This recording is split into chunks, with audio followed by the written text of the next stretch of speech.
Stop working hard because hard work is actually a massive trap that keeps you stuck in a loop of losing. You have probably been told since you were a little kid that if you just put your head down and grind, you will eventually reach the top of the mountain.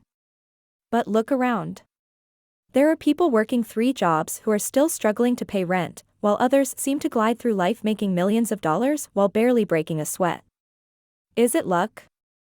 Is it magic? No, it is strategy. If you are just working hard without a strategy, you are like a hamster on a wheel. You are moving fast, you are tired, and you are sweating, but you are not actually going anywhere. The book The Art of Strategy by Avinash Dixit is the ultimate guide to getting off that wheel and actually winning the game of life. This book teaches us that life is not just about what you do, but about what everyone else is doing at the same time. You are not playing a solo game. You are in a giant, complex web of choices where your success depends on outsmarting the person sitting across from you. In this video, we are going to dive deep into the secrets of game theory. We are going to look at why your best move often depends on what your opponent thinks you are going to do. We will talk about why being too nice can get you crushed, but why being too mean can also lead to your downfall. We are going to explore the hidden rules of human behavior that govern everything from salary negotiations to dating, and even how countries avoid going to war. By the time we finish, you will have a completely new lens to see the world. You won't just be a player in the game anymore, you will be the person who understands the rules well enough to change them. Let's break down the genius of Avinash Dixit and learn how to play for keeps. Most people go through life thinking they are the main character in a movie where the other people are just background actors. They make a plan, they execute it, and they wonder why it fails. The art of strategy teaches us that this is a huge mistake. Every time you make a choice, someone else is reacting to that choice. Imagine you are driving on a busy highway. You aren't just driving your car in a vacuum. You are constantly watching the cars around you. If the guy in front of you hits his brakes, you hit yours. If the lady to your left signals to change lanes, you might speed up or slow down to let her in. This is a strategic interaction. You are playing a game with every other driver on the road. Avinash Dixit explains that strategy is the art of outdoing an adversary, knowing that the adversary is trying to do the same thing to you.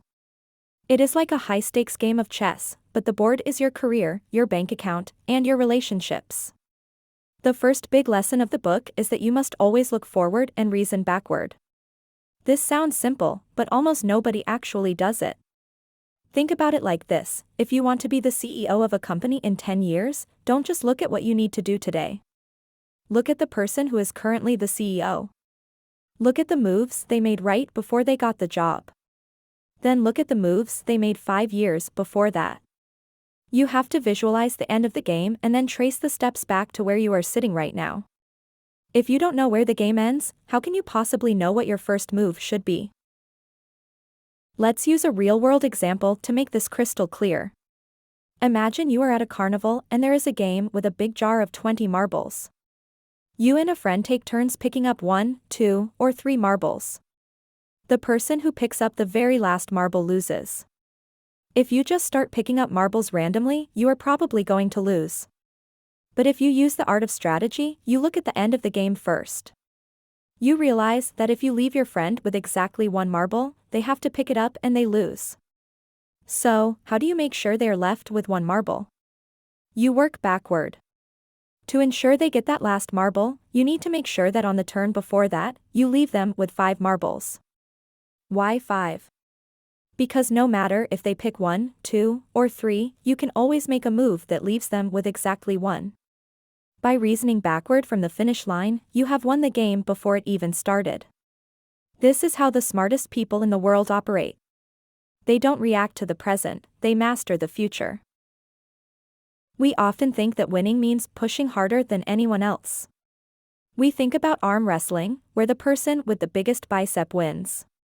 But Dixit shows us that sometimes, the best strategy is to let go. Imagine 2 people are arm wrestling. They are both straining, faces turning red, muscles shaking. It's a total stalemate.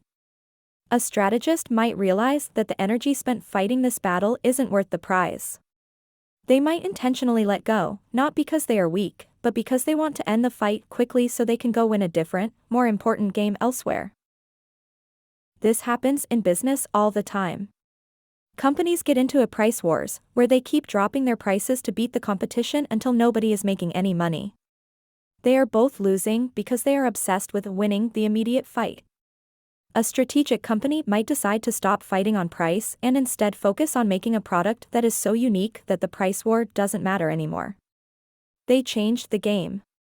They stopped playing the who can be cheapest game and started playing the who can be the best game. Here is a big problem we all face: sometimes, what is best for you individually is actually worst for everyone as a whole. This is famously known as the prisoner's dilemma.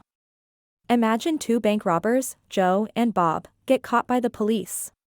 The police put them in separate rooms and give them a choice. If Joe snitches on Bob, Joe goes free and Bob gets 10 years in jail. If they both stay quiet, they both only get 1 year on a minor charge. But if they both snitch on each other, they both get 5 years. If Joe is thinking only about himself, he thinks, if Bob stays quiet, I should snitch so I go free. If Bob snitches, I should definitely snitch so I don't get the full 10 years. Bob is thinking the exact same thing.